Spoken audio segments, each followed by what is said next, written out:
The morning light filtered through the kitchen window as Garrett Pierce packed his son's lunch, the same routine he'd followed for the past 8 months. PB&J cut diagonally, apple slices in a small container, and a chocolate chip granola bar that 6-year-old Connor insisted made Friday special. Garrett smiled at the simplicity of it. After 12 years in the Marines, including 3 combat deployments and 5 years as a martial arts instructor at Quantico, making school lunches felt like the most important mission of his life. "Dad, can I wear my Captain America shirt?" Connor called from upstairs. "It's in the dryer, buddy." 2 minutes. Garrett moved through the modest 2-bedroom rental with practiced efficiency. The divorce had been finalized 4 months ago, and the settlement had been brutal. Martha had gotten the house in Alexandria, the newer car, and most of their savings. Garrett had walked away with his truck, his military pension, and the only thing that truly mattered, equal custody of Connor. Week on, week off. It killed him every time he had to hand his son back to Martha, but he'd convinced himself it was better than nothing. The doorbell rang, unusual for 7 in the morning. Through the peephole, Garrett saw Kenneth Lynn, Martha's attorney. The expensive suit, the leather briefcase, the expression that mixed false sympathy with barely concealed contempt. Garrett's instincts, honed by years of threat assessment, immediately went on alert. He opened the door, but didn't invite Lynn inside. "Mr. Pierce, we need to discuss the custody arrangement." Lynn's voice carried the tone of someone who'd already won. "It's court-ordered. Nothing to discuss. Circumstances have changed." Lynn produced a manila envelope. "Martha is filing for full custody. We have evidence that this environment is unsuitable for Connor. The documentation is quite compelling." Garrett took the envelope, his expression neutral. Inside were photographs, his apartment, taken from outside. A report from a private investigator claiming Connor had missed school twice in the past month due to his father's negligence. Statements from Martha alleging that Garrett suffered from PTSD and had violent episodes. All lies. Connor had missed school once because of the flu, and Garrett had provided doctor's notes. The PTSD claim was particularly cruel. He'd done the therapy, done the work, and had never shown anything but patience with his son. "This is fabricated," Garrett said quietly. "A judge will decide that. The hearing is in 2 weeks." Lynn smiled. "Of course, if you were willing to agree to supervise visitation now, we could avoid an ugly court battle. Think about what's best for Connor." The threat was clear. Fight this, and they'd drag him through the mud publicly. Accept defeat quietly, and maybe keep seeing his son a few hours a month with someone watching. "Get off my property," Garrett said. Lynn's smile widened. "We'll see you in court, Mr. Pierce." After Connor left for school on the bus, Garrett sat at his kitchen table, examining every page of the filing. This wasn't just Martha's doing. The photographs were professional grade. The investigator's report was detailed enough to cost serious money. The legal strategy was aggressive and expensive. Behind this was Donald Schultz, Martha's father. Garrett had met Donald twice before the wedding, a real estate developer who'd built a small empire in the D.C. suburbs through what Martha had once called aggressive negotiation tactics. The old man had made his disapproval clear from the start. A Marine making $40,000 a year wasn't good enough for his daughter. When Martha announced her pregnancy, Donald had tried to pay Garrett to disappear. $50,000 to walk away and sign away parental rights. Garrett had thrown him out of their apartment. The marriage had lasted 6 years. Martha had changed after Connor was born, or maybe Garrett had just finally seen who she really was. The arguments escalated. She resented the modest lifestyle, the small house, the second-hand furniture. She wanted the life Donald had promised she deserved. When Garrett refused to take a private security job that would have meant months overseas away from Connor, Martha had filed for divorce. Through mutual friends, Garrett learned the truth after the fact. Martha had been seeing Bernard Watts for 8 months before filing. Watts was a partner at her father's development firm, 15 years older than Martha, wealthy, and exactly the kind of man Donald had wanted for his daughter all along. The custody arrangement had been the compromise. Donald had wanted Garrett cut out completely, but Martha's attorney had warned that a judge would never grant that without cause. So they'd settled for 50-50, waiting for an opportunity. Now, they had manufactured one. Garrett spent the day researching.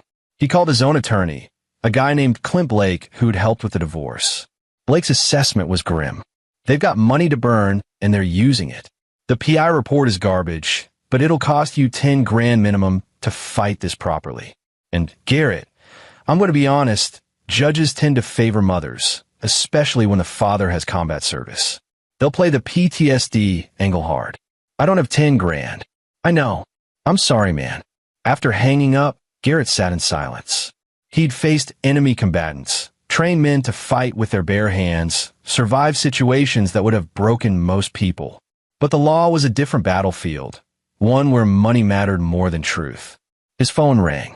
Martha's number. Garrett, I'm sorry it's come to this. Her voice carried that practiced sweetness she'd used whenever she wanted something. Dad's just worried about Connor. If you just agree to the supervised visits, we can all move forward. Those allegations are lies, and you know it. I know Connor loves you, but you have to understand your lifestyle, the instability. I have a stable home. I've never missed a support payment. I've never been anything but a good father. Just sign the papers, Garrett. Don't make this harder than it needs to be. Her voice hardened. You can't win this. Dad will spend whatever it takes. She hung up. Garrett looked at the photograph on his refrigerator. Connor at his kindergarten graduation, gap-toothed smile, eyes full of trust and love. The boy had adjusted to the divorce better than expected, but losing his father would devastate him. That night, Connor returned from Martha's house quieter than usual. They made homemade pizza together, Connor's favorite Thursday night tradition, but the boy only picked at his food. Mom says I might not be coming here anymore, Connor said finally, not meeting his father's eyes. Garrett's chest tightened. Buddy, that's not going to happen. Grandpa Donald says you're not good enough. He says Mom deserves better, and so do I. Connor's voice broke. Are you not good enough, Dad? Garrett knelt beside his son's chair, taking both small hands in his. Listen to me. I will always be your father. No one could change that. Not a judge, not Grandpa Donald, not anyone. Do you understand? Connor nodded, tears streaming down his cheeks. I need you to be brave for me, okay? Can you do that? Okay, Dad. They spent the evening playing video games, Connor curled against Garrett's side, and for a few hours, the threat felt distant. But after Connor fell asleep, Garrett stood in his son's doorway, watching the rise and fall of his small chest, and felt something dark and cold settle in his gut. Donald Schultz wanted a war. He'd miscalculated badly. The man thought money and lawyers were the ultimate weapons. He thought Garrett Pierce was just another obstacle to be removed with sufficient pressure and resources. What Donald didn't understand was that Garrett had spent 12 years learning how to win unwinnable fights. And when it came to his son, there were no rules Garrett wouldn't break, no line he wouldn't cross, no price too high to pay. The old man had no idea what he'd started. The Schultz family estate sat on 3 acres in McLean, Virginia, worth north of $5 million. Donald had built it 20 years ago as a monument to his success, all stone and glass, and carefully manicured gardens. Garrett had been here only once before, for an awkward Christmas dinner where Donald had spent the entire meal finding subtle ways to insult him. Now, 2 days after the custody papers arrived, Garrett watched from his truck parked down the street as Martha's BMW pulled into the circular driveway. Through his binoculars, he saw her embrace Bernard Watts at the door. Watts was exactly as Garrett remembered, tall, silver-haired, the kind of handsome that came from expensive grooming and cosmetic dentistry. The man placed his hand on Martha's lower back with an ownership that made Garrett's jaw tighten. Donald appeared in the doorway, greeting them both warmly. The 3 disappeared inside. Garrett wasn't here to confront them. He was here to understand his enemy. He'd spent 12 years in intelligence, gathering, and tactical planning.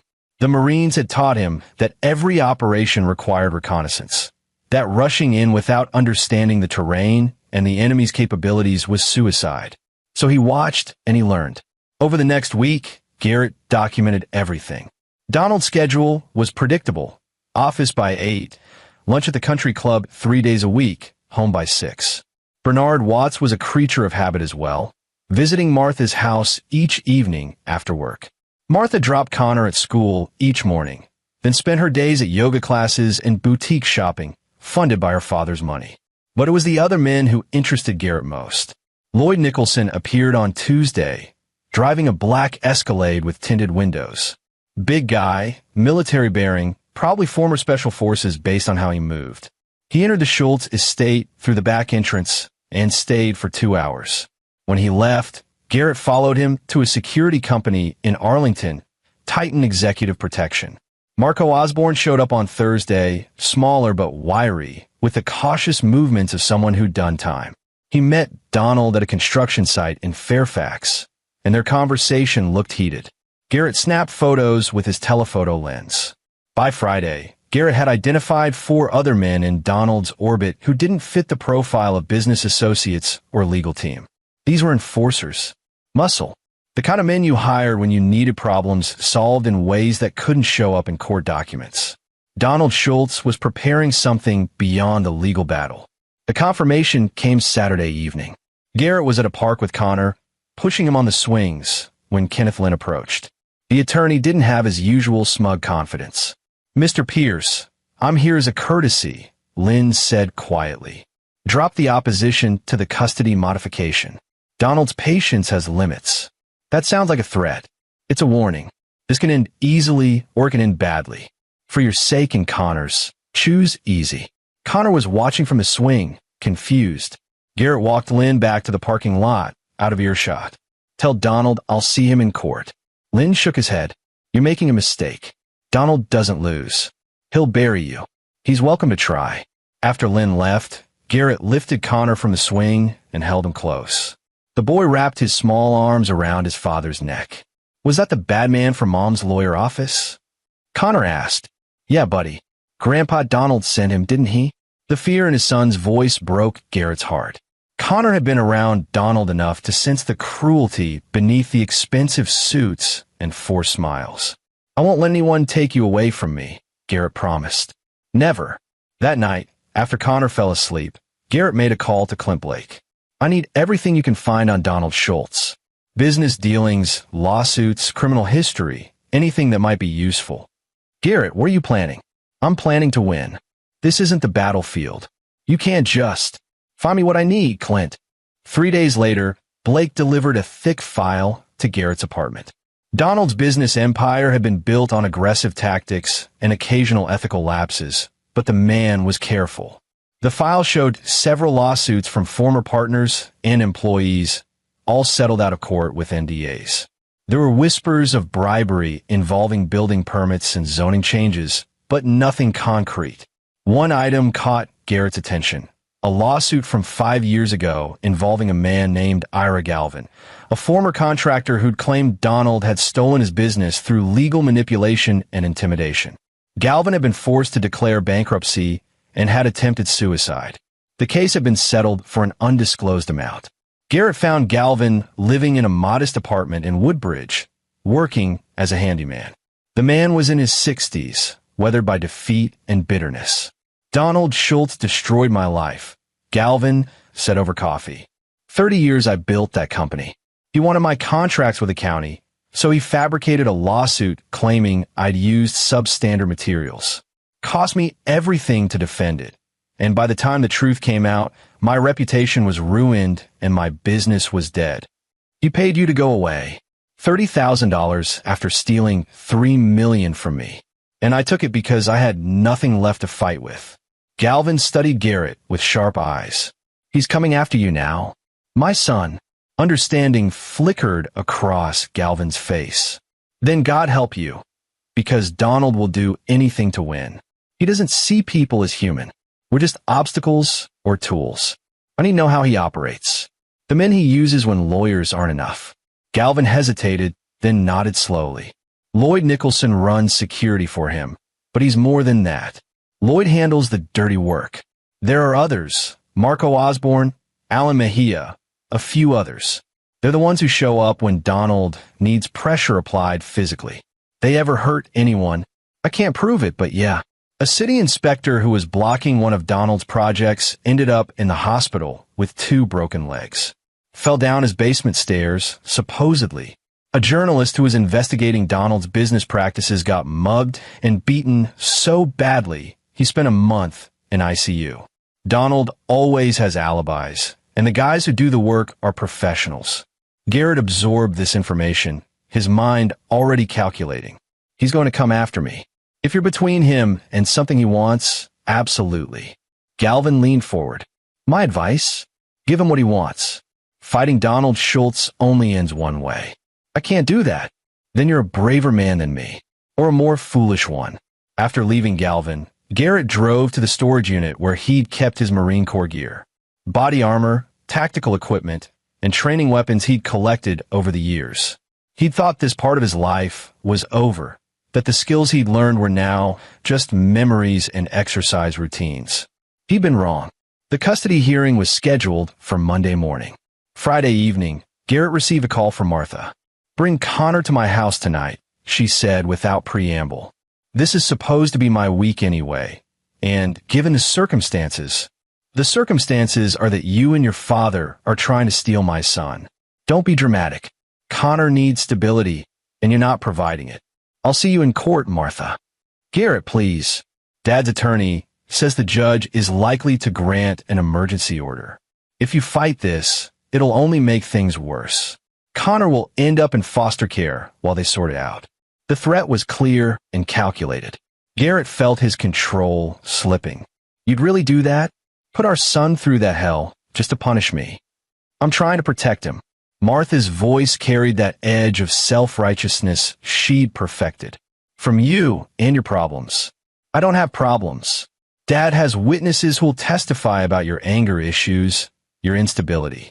The judge will believe them. Please, just bring Connor tonight and we can work something out. Garrett hung up. Connor was in his room, playing with Lego, but his hands were shaking slightly. The boy had overheard enough of the conversation to understand. Do I have to go to Mom's tonight? Connor asked, his voice small. No, buddy.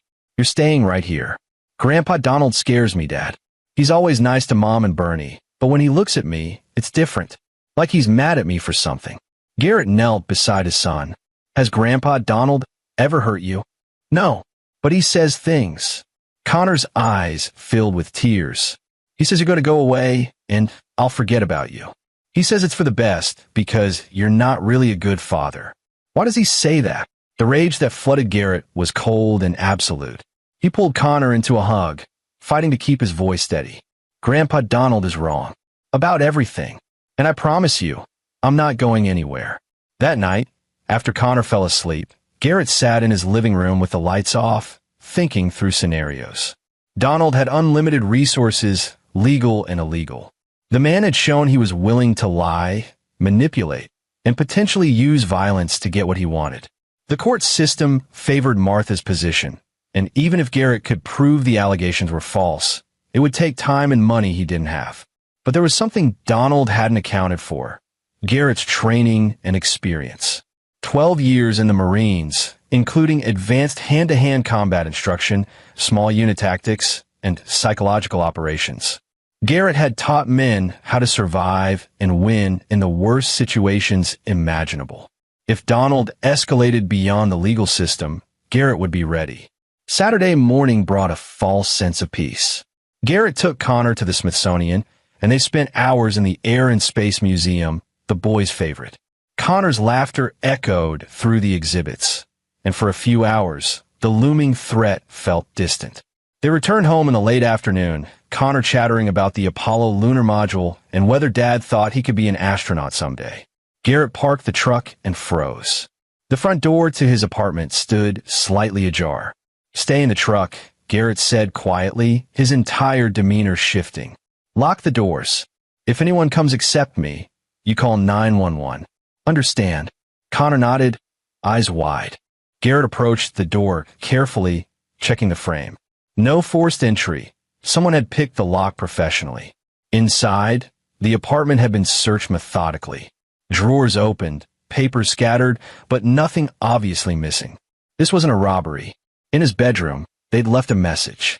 Photos of Connor at school, at the park, at Martha's house. Close-up shots taken with a long lens. Beneath them, a handwritten note on expensive stationery. Final warning. Sign the papers or face the consequences. Donald. Garrett's hands trembled with fury as he gathered the photos. They'd been following his son, photographing him, making it clear they could reach Connor anytime they wanted. This crossed every line, legal and moral. He called Clint Blake immediately. They broke into my apartment, left threatening photos of Connor. Call the police, document everything, and say what? That my ex-wife's wealthy father is threatening me? They'll file a report and do nothing. Donald owns half the local politicians. Garrett, listen to me carefully. Whatever you're thinking about doing, don't. This is exactly what they want. To provoke you into doing something stupid that'll prove you're unstable. They're threatening my son. I know. And I'm telling you, the only way to beat this is to stay calm and fight it legally. Get a protective order. File a counter motion. We'll argue these are intimidation tactics. That'll take weeks. The hearing's Monday. Then we'll request a continuance based on these new developments. Garrett thanked Blake and hung up, knowing the attorney was right in theory but wrong in practice. Donald wouldn't stop. The break-in was just another escalation in a strategy of overwhelming pressure. Push hard enough, and Garrett would either break or fight back violently, giving them exactly the evidence they needed. But there was a third option: wait and prepare. Garrett spent the weekend fortifying his apartment. New locks, security camera pointed at the entrance, motion sensors. He moved Connor's bed into his own room. He slept in 4-hour shifts, listening for any sound out of place. Sunday afternoon, Kenneth Lynn called. Last chance, Mr. Pierce. Sign the modification and accept supervised visitation. Continue to fight, and things will get much worse. Worse how? Use your imagination. Tell Donald I'm not afraid of him. You should be. Lynn hung up. That night, Connor woke from a nightmare, crying. Garrett held him until the sobs subsided. I dreamed Grandpa Donald took me away and you couldn't find me, Connor whispered. And Mom said I had to forget about you. That's not going to happen. Promise? I promise, buddy. No matter what happens, I will always come for you. Always.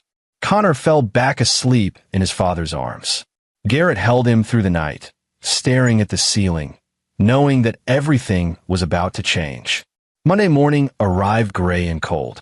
Garrett dressed in his best suit, the one he'd worn to his father's funeral 3 years ago, and dropped Connor at school with a tight hug that lasted too long. See you after school? Connor asked hopefully. Absolutely. The courthouse was in Fairfax, a massive concrete building that smelled of old coffee and anxiety. Garrett met Clint Blake outside courtroom 4. They filed an emergency motion this morning, Blake said grimly, claiming you violated a restraining order. What restraining order?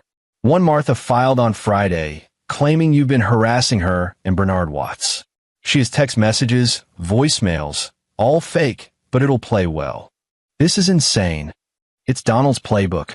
Overwhelm the opposition with multiple attacks from different directions. By the time you prove one claim is false, they've moved on to 3 more. Inside the courtroom, Garrett saw them for the first time as a united front. Martha in a conservative navy dress, playing the concerned mother perfectly. Bernard Watts beside her, one hand on her shoulder, the supportive new partner. Donald in an expensive gray suit, silver hair perfect, expression radiating confidence and contempt.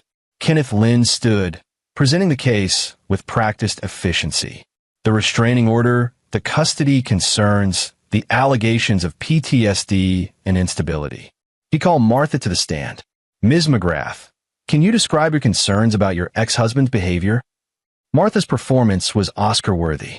The trembling voice, the tears at exactly the right moments, the reluctant testimony of a mother forced to speak painful truths. Garrett has always had anger issues, even before deployment. After he came back, it got worse. He'd have these episodes where he'd just disappear mentally. I was scared for Connor. And when I finally asked for a divorce, he threatened me. What did he threaten? He said I'd regret leaving him, that he'd make sure I never had full custody. Martha looked directly at Garrett. He said he'd rather die than lose his son. The judge, a stern woman in her 50s named Patricia Suarez, frowned at Garrett. Mr. Pierce, you'll have your chance to respond. Clint Blake did his best during cross-examination, but Martha had been well coached. Every question had a prepared answer that made Garrett look worse. When the judge called a 30-minute recess, Blake pulled Garrett aside. "This is bad. She's convincing, and we don't have concrete evidence to counter her claims. I'm going to request a continuance. Get time to—" "No," Garrett said quietly. "Let play out. Garrett, they're going to grant an emergency order. You could lose Connor today. Then I lose him today. But I'm not running from this." The second half of the hearing was worse. Kenneth Lynn called Bernard Watts, who testified about witnessing Garrett's erratic behavior during pickup exchanges. He called a psychologist who'd never met Garrett, but was willing to opine on the danger signs of PTSD. When Garrett finally took the stand, he told the truth, that every allegation was fabricated, that he'd never threatened Martha, that his only crime was refusing to be pushed out of his son's life. But the truth sounded weak against the manufactured narrative Donald had constructed. Judge Suarez announced her decision at 4 p.m. Given the serious nature of the allegations and the need to ensure Connor's safety while these issues are fully investigated, I'm granting the emergency motion. Sole custody is temporarily awarded to Ms. McGrath. Mr. Pierce will have supervised visitation rights, 1 hour per week, pending a full psychological evaluation and completion of anger management classes. The gavel came down, and Garrett felt the world tilt. Outside the courthouse, Donald approached with Kenneth Lynn beside him. "You should have taken the deal," Donald said, his voice cold with satisfaction. "Now you get 1 hour a week, supervised, in some sterile room. By the time this is fully investigated, Connor will have adjusted to life without you. This isn't over." Donald smiled. "Oh, it's very much over. You're done, Pierce. You never had a chance." Bernard Watts joined them, putting his arm around Martha's waist. "Come on, honey. Let's go pick up Connor from school." As a family, Garrett watched them walk away, every muscle screaming for action. But Clint Blake's hand on his shoulder kept him still. "We'll file an appeal. We'll fight this." "With what?" "I'm broke, Clint. I can't pay you for what this'll cost. We'll figure something out." But they both knew the truth. Donald had unlimited resources and no conscience. He'd already won the legal battle, and now he'd cement that victory by turning Connor against his father through isolation and manipulation. Garrett drove home in silence, his mind racing through scenarios. Every option ended with Connor lost to him, either temporarily or permanently. The system was designed to favor wealthy litigants who could afford aggressive legal teams and expert witnesses. At 6 p.m., Martha called. "I'm keeping Connor tonight. The judge's order is effective immediately. That's my week. Not anymore. You can see him Saturday afternoon for your supervised visit. I've arranged for a facility near my house. Let me talk to him. That's not appropriate right now. He needs time to adjust." "Martha, please. Don't do this. It's already done, Garrett. And if you show up at my house or try to take Connor from school, I'll have you arrested for violating the restraining order." Donald arranged for extra security, just in case you get any stupid ideas. She hung up. Garrett sat in his truck outside his apartment building for 2 hours, watching the sun set, knowing his son was wondering where he was and why he hadn't come. Connor's school would have been told about the custody change. Someone would have explained to a 6-year-old boy that his father wasn't allowed to pick him up anymore. Inside his apartment, Garrett poured a glass of whiskey and stared at the photo on his refrigerator. Connor at graduation, smiling and innocent, trusting that his father would always be there to protect him. Garrett had failed. The rage he'd been controlling for weeks finally broke free. He put his fist through the drywall, then another, then stood in the wreckage of his living room, chest heaving, knuckles bleeding. His phone rang. Unknown number. "Pierce, this is Lloyd Nicholson. I'm head of security for Donald Schultz." The voice was professional, calm, and carried the authority of someone used to being obeyed. "What do you want?" "Mr. Schultz wants me to deliver a message personally. I'll be at your apartment in 20 minutes. Be there. Come alone." "No, I'm bringing associates.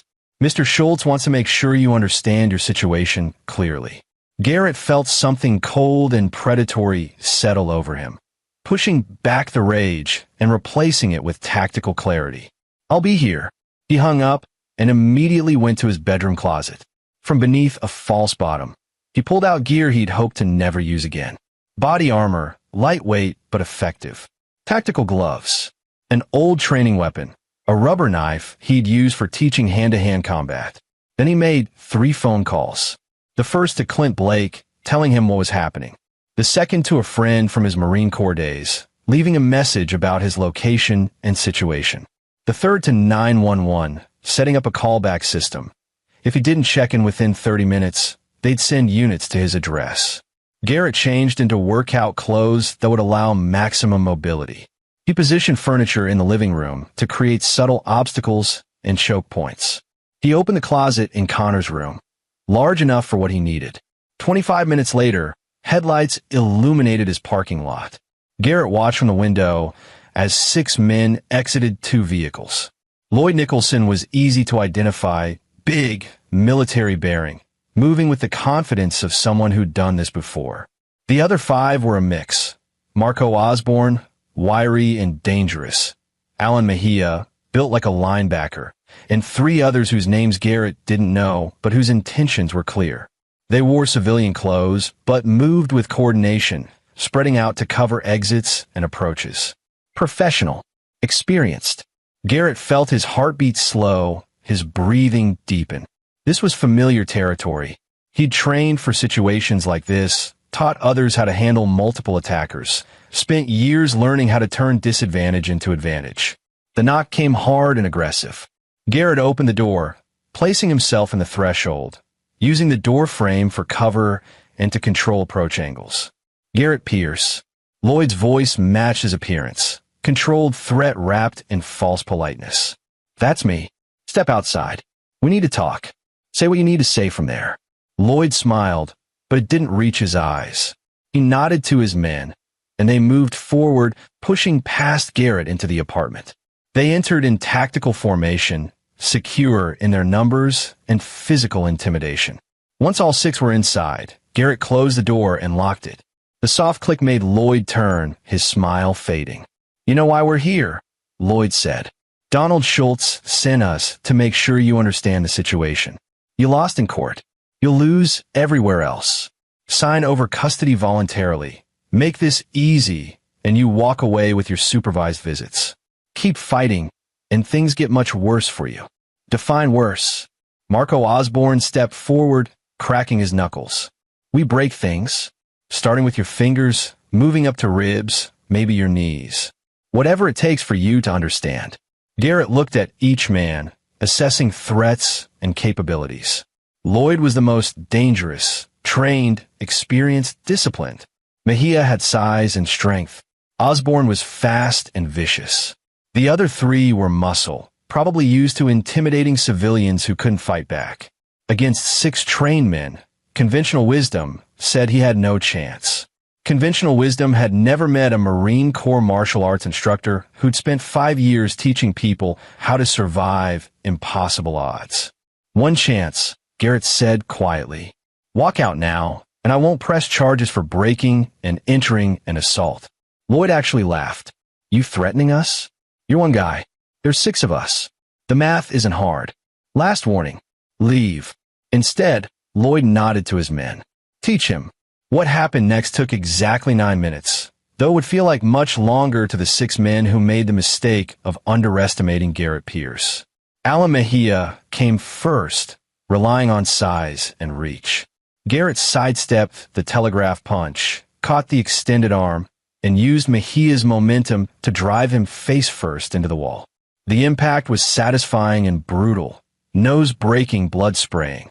Before Mejia could recover, Garrett delivered a precise elbow strike to the temple that dropped the big man like a stone. One down. Marco Osborne came in low and fast, experienced enough to use proper technique. But Garrett had taught these techniques to hundreds of Marines, knew every counter and weakness. He absorbed Osborne's kick on his thigh, trapped the leg, and delivered a palm strike to the knee that buckled the joint sideways with an audible crack. Osborne went down screaming. 2 down. The next 2 came together, trying to overwhelm with numbers. Garrett used the furniture he'd positioned, forcing them to approach single file through the narrow gap between couch and wall. The first one threw a ridge hand to the throat that crushed his larynx and sent him to his knees, gasping for air. The second took a knee to the solar plexus that expelled all air from his lungs, followed by a hammer fist to the back of the skull that sent him sprawling. For down, Lloyd and the remaining man separated, showing tactical awareness. They circled, professional, no longer underestimating their opponent. The fifth man had a knife now, pulled from somewhere. Garrett tracked both threats, waiting. The knife wielder made his move, a trained military slash aimed at Garrett's throat. Garrett used the rubber training knife he'd concealed in his waistband, redirecting the attack and using the momentum to drive the man into Lloyd. Both stumbled, and Garrett pressed the advantage. He hit Lloyd with a three-strike combination that would have dropped most men: rib shot, throat punch, temple strike. But Lloyd was tougher than he looked, ex-military for sure, probably special operations. He absorbed the hits and came back with a counter that Garrett barely blocked. They fought for 2 full minutes, the longest engagement of the night. Lloyd was good, really good, but Garrett was better. He'd spent 5 years teaching the best fighters in the world, had refined techniques that Lloyd had learned decades ago and not maintained at the same level.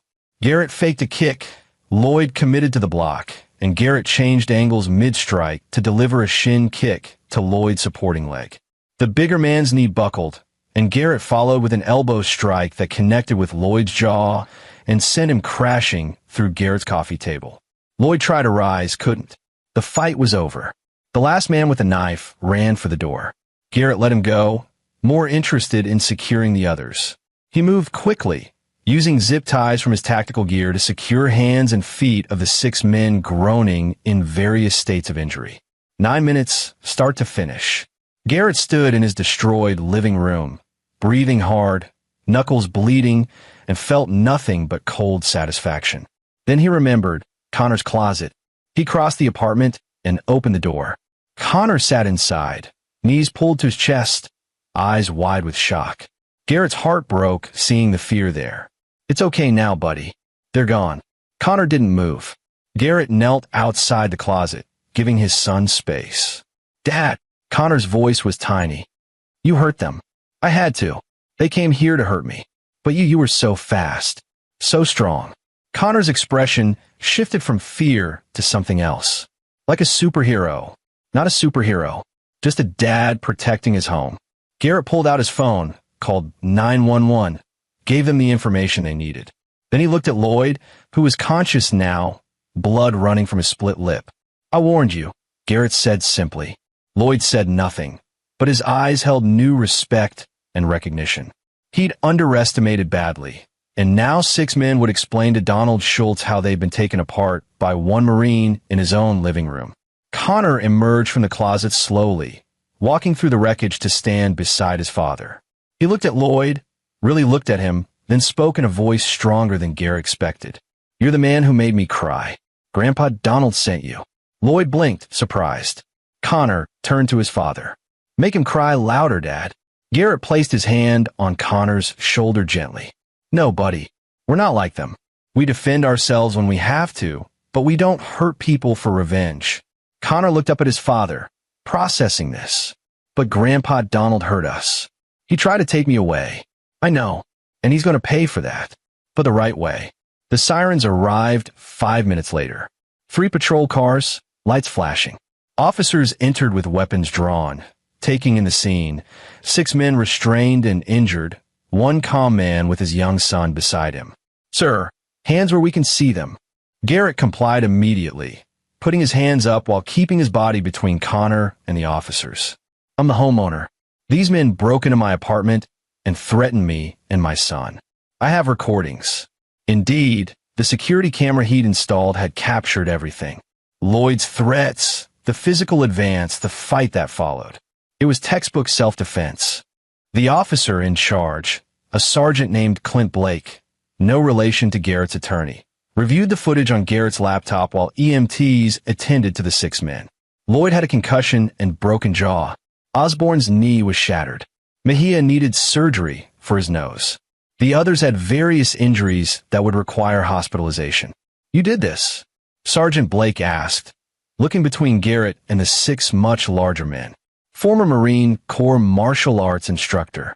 They underestimated the situation. Jesus. Quantico, 5 years. Sergeant Blake whistled low. That's the best hand-to-hand program in the world.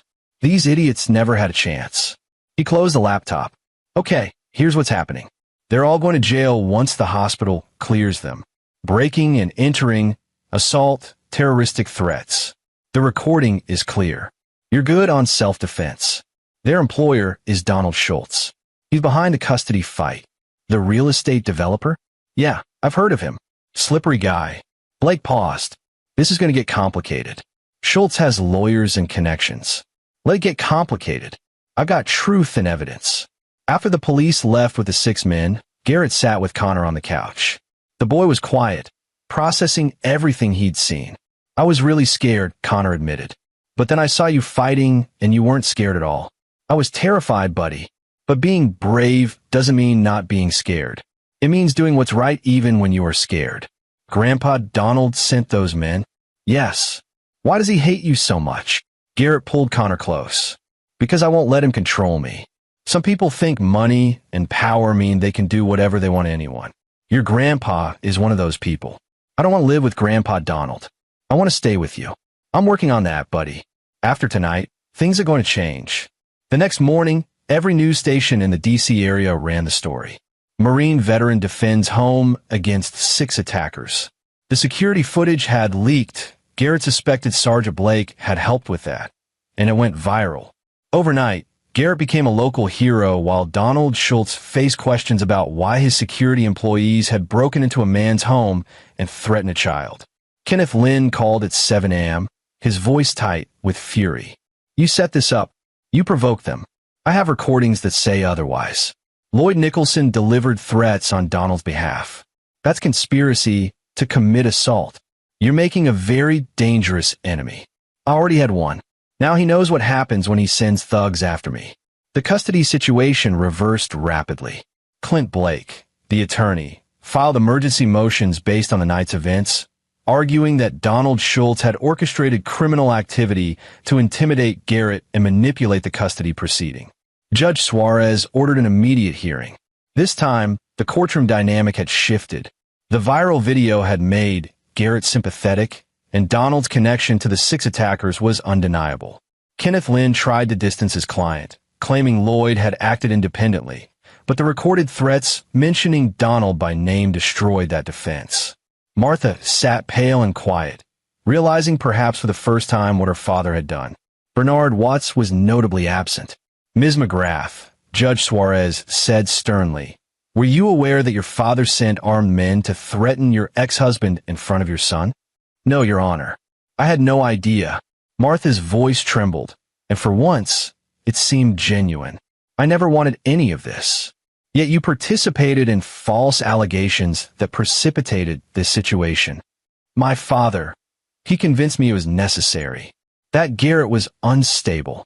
I was wrong. Judge Suarez turned her gaze to Donald, who maintained his composure but couldn't hide the calculation in his eyes. Mr. Schultz, your employees are facing serious criminal charges. There is evidence you orchestrated an assault on Mr. Pierce. I'm reversing my previous order. Custody returns to the original 50-50 arrangement pending criminal proceedings. If I find any evidence of further interference, I will hold you in contempt and recommend criminal charges against you personally. Donald stood, his voice cold. This is a misunderstanding, Your Honor. My security personnel acted without my authorization. Save it for your criminal attorney, Mr. Schultz. We're done here. Outside the courthouse, Martha approached Garrett alone. She looked different, smaller, older, the confidence stripped away. I'm sorry, she said quietly. I didn't know he'd go that far.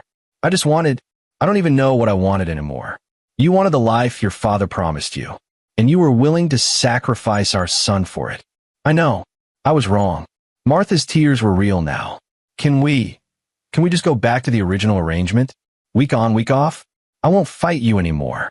Garrett studied her, seeing the woman he'd once loved beneath the damage her father had done. Under one condition. Donald stays away from Connor. Completely. No visits, no calls, no influence. He won't agree to that. Then we'll keep fighting in court, and based on what just happened, I'll win full custody. Your choice, Martha. She nodded slowly. I'll make it happen. But Garrett knew Donald Schultz wasn't finished. Men like that didn't accept defeat, especially not public humiliation. The old man would regroup and plot revenge. Garrett needed to end this permanently. That night, after Connor fell asleep, Garrett made a call to Ira Galvin. I need information on everyone Donald's destroyed. Every lawsuit, every settlement, every victim. Can you help? Planning something? Donald won't stop until he's destroyed or until the cost of coming after me is too high. I'm making sure it's the latter. Galvin was quiet for a moment. I'll send you what I have. There are others who'd be willing to share their stories if it means bringing Donald down. Over the next 2 weeks, while Lloyd Nicholson and his 5 associates sat in jail awaiting trial, Garrett built a case that went far beyond a custody battle. With Galvin's help, he contacted 17 former business partners, employees, and contractors whom Donald had destroyed. Each had stories of manipulation, fraud, intimidation, and in several cases, physical violence. Most were afraid to speak publicly, but one name kept appearing, Detective Clint Blake. Not the attorney, but Sergeant Blake's brother, a detective in the financial crimes unit who'd been quietly investigating Donald for years without enough evidence to prosecute. Garrett met Detective Blake in a coffee shop in Arlington. Sergeant told me about your situation. Blake said, Donald Schultz has been on my radar for a decade. The man's built an empire on fraud and intimidation, but he's careful. Everything runs through intermediaries, shell companies, contractors who take the fall while he stays clean. The people he's destroyed won't testify. Most are too scared or have signed NDAs with severe financial penalties. But this custody thing, sending thugs to your house, that's the first time he's personally connected to criminal activity. It's a crack in his armor. How do we make it bigger? Detective Blake smiled. You're thinking like an operator, not a victim. I like that. Here's what I need. For the next month, while Garrett settled back into normal life with Connor, Detective Blake worked his investigation. With Garrett's evidence and testimony from the 6 men Lloyd had brought, several of whom agreed to cooperate in exchange for reduced charges, the picture became clear. Donald Schultz had built his empire through systematic criminal activity, bribery, fraud, extortion, and violence by proxy. Lloyd Nicholson Security Company was essentially his private enforcement arm. The break-in at Garrett's apartment was just the latest in decades of similar acts. But there was more. Bernard Watts, Martha's new partner, wasn't the legitimate businessman he appeared to be. Detective Blake discovered that Watts was laundering money through Donald's construction projects, using developments as fronts for cleaning income from other illegal activities. The financial trail was complex but followable. In the 3rd week of March, federal agents raided Donald Schultz's office and 3 of his construction sites simultaneously. They seized documents, computers, and financial records. That same day, Donald Bernard Watts and 4 other business associates were arrested. The charges were extensive: wire fraud, money laundering, tax evasion, conspiracy to commit assault, witness intimidation, and 8 other counts that carried potential sentences totaling over 40 years. Garrett watched the perp walk on the news, Donald in handcuffs being led from his McLean mansion. The old man's face was a mask of fury and disbelief. He'd spent his entire life believing money and connections made him untouchable. He was learning otherwise. Martha called that evening, her voice broken. They've frozen all of Dad's assets. The house, the business, everything. Bernie's going to prison. Dad might spend the rest of his life there. She sounded lost. I don't know what to do. Start over. Get a job. Be a good mother to Connor. The rest will work itself out. I'm sorry, Garrett. For everything. I know. 2 months later, the legal proceedings concluded. Lloyd Nicholson pleaded guilty and received 5 years. The other 5 men received lesser sentences. Donald Schultz went to trial, was convicted on 14 counts, and received a 22-year sentence. At 67, it was effectively a life sentence. Bernard Watts pleaded out for 12 years. The civil suits from Donald's former victims began immediately, tearing apart what remained of his empire. The McLean estate was sold at auction. The construction company dissolved. Everything Donald had built crumbled. Martha moved to a modest apartment, got a job as a paralegal, using the degree she'd earned before marrying Garrett, and began rebuilding her life. The relationship between Garrett and Martha remained cordial but distant. They co-parented Connor effectively, and gradually, Martha seemed to become a better person without her father's toxic influence. Connor flourished. The trauma of that night faded, replaced by pride in his father and understanding of what real strength meant. He started martial arts classes at Garrett's old gym, showing natural talent and his father's discipline.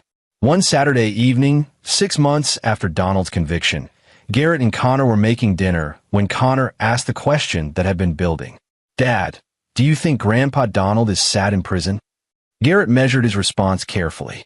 "Probably. Prison is hard, and he's old. But he made choices that hurt a lot of people. Sometimes consequences are sad, but necessary. Do you feel bad for him?" "No. I feel bad for the people he hurt.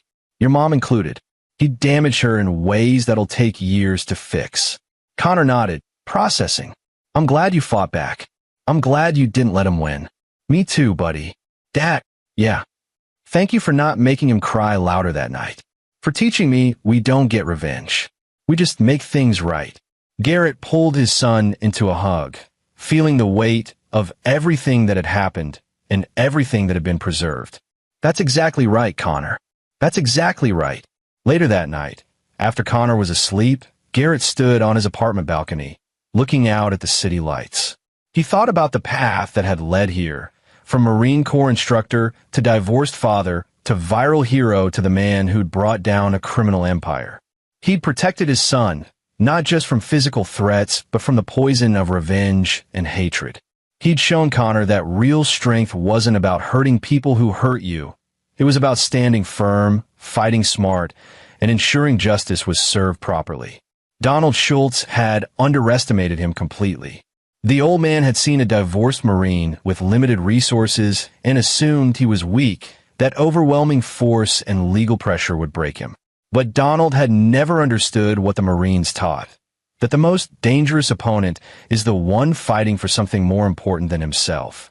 Garrett had fought for his son, and in doing so, had protected 17 other victims, exposed a criminal empire, and proven that money and connections couldn't overcome truth and determination. His phone buzzed. A text from Detective Blake. "Heard you got offered a job consulting for the DA's office on witness protection cases. You taking it?" Garrett smiled. The job paid well, had good hours, and would use his skills to help people. He typed back, "Already accepted. Start next month."